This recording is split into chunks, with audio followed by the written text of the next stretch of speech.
আশা করছি আপনি ভালো আছেন। কোডাস ফাউন্ডেশনের পক্ষ থেকে আমি মশিউর আপনাকে স্বাগত জানাচ্ছি। এই ভিডিওটিতে আমরা দেখব যে একটি ওয়ার্ডপ্রেস ওয়েবসাইট কিভাবে রিসেট করতে হয়, স্ন্যাপশট কিভাবে নিতে হয়, আর স্ন্যাপশট থেকে আবার কিভাবে রিস্টোর করতে হয়। ওকে, আপনাদেরকে ব্রাউজারে নিয়ে যাচ্ছি। দেন আপনারা একটি সাইটের ড্যাশবোর্ড দেখতে পাচ্ছেন। তো আমি সিম্পলি একটা প্লাগইনের মাধ্যমে আমরা কাজটা করতে পারি। WP রিসেট নামে একটি প্লাগইন রয়েছে। যেমন আমাদের যে সাইটটি, এটাতে অলরেডি এখানে একটি ডেমো সাইট রয়েছে। আমরা চাচ্ছি যে ফ্রেশ ওয়ার্ডপ্রেস যখন ইনস্টল করা হয় তখন যেরকম থাকে ওরকম করে ফেলতে। ওকে, তো এই কাজটা আমরা রিসেট করে করতে পারি। আবার রিসেট করার পর যদি আবার যে অবস্থায় সাইটটি ছিল স্ন্যাপশট যদি নিয়ে রাখেন, ওই অবস্থায় আবার ফিরিয়ে নিয়ে আসতে পারবেন রিস্টোর করে। ওকে, সবগুলো প্রসেসই আমরা এখানে দেখব। তো প্রথমেই আমরা প্লাগইন থেকে ইনস্টল প্লাগইন সেখানে ক্লিক করব। ক্লিক করার পর দেন অ্যাড নিউতে ক্লিক করতেছি।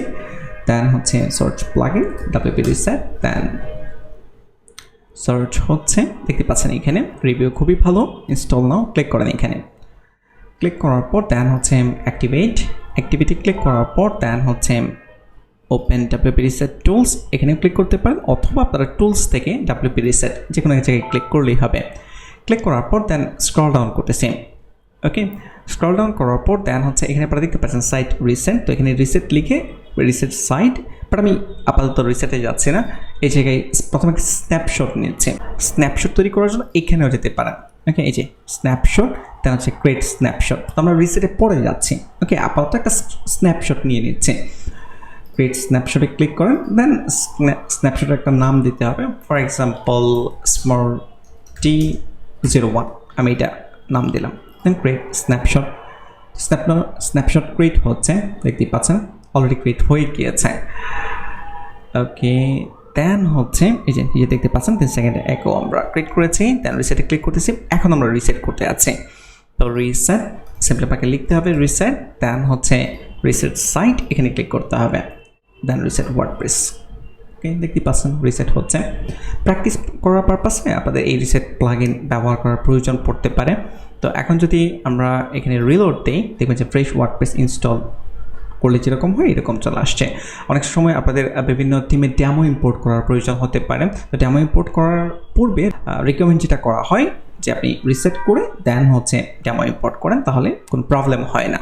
ওকে, এখন রিসেট তো আমরা করে ফেলেছি। এখন যদি আপনি আবার পূর্বের অবস্থায় ফিরে যেতে চান, তাহলে ওই স্ন্যাপশট থেকে আপনি কিন্তু ইচ্ছা করলে যেতে পারবেন। দেখাই দিই, প্লাগইনসে ক্লিক করতেছি।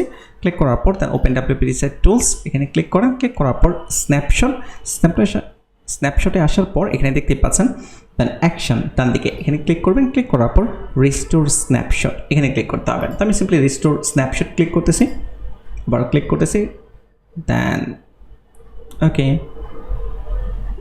একটু ওয়েট করতে হবে। দেন আপনাকে আবার লগ ইন করতে হবে। তো আমি আবার লগ ইন করতেছি ইউজার নেম পাসওয়ার্ড দিয়ে। ইউজার নেম মশিউর, দেন পাসওয়ার্ড দিচ্ছি। পাসওয়ার্ড দেওয়ার পর দেন ওকে, আমরা একটু সাইটে চেক করে দেখি। এখন রিলোড দেন। ওকে, দেখতেই পাচ্ছেন এক্স্যাক্টলি আগের মতো কিন্তু হয়ে গিয়েছে। ওকে, আর ইউজার নেম পাসওয়ার্ড কিন্তু আগেরটাই, আগে যেটা ছিল সাইটটা যখন তৈরি করেছেন তখন যে ইউজার নেম পাসওয়ার্ড ছিল সেটা দিয়ে আপনাকে লগ ইন করতে হবে। ওকে, তো এই প্লাগইনটির মাধ্যমে আপনি সাইট রিসেট করতে পারতেছেন এবং স্ন্যাপশট যদি নিয়ে রাখেন আবার ওই ভার্সনটাতে আপনি রিস্টোর করতে পারতেছেন। এরকমভাবে স্ন্যাপশট যদি আরও একাধিক নেওয়ার প্রয়োজন হয় আপনি নিতে পারবেন। ওকে, তো আজকের ভিডিও এই পর্যন্ত হয়। যদি ভিডিওটি ভালো লাগে থাকে অবশ্যই লাইক দিবেন, আর আমাদের চ্যানেল যদি নতুন হয়ে থাকেন সাবস্ক্রাইব যদি না করে থাকেন সাবস্ক্রাইব করে নেবেন এবং বেল আইকনে মনে করে ক্লিক করে রাখবেন, তাহলে নতুন ভিডিও যখন আমরা আপলোড করব তখন নোটিফিকেশন পাবেন। Thank you so much for watching.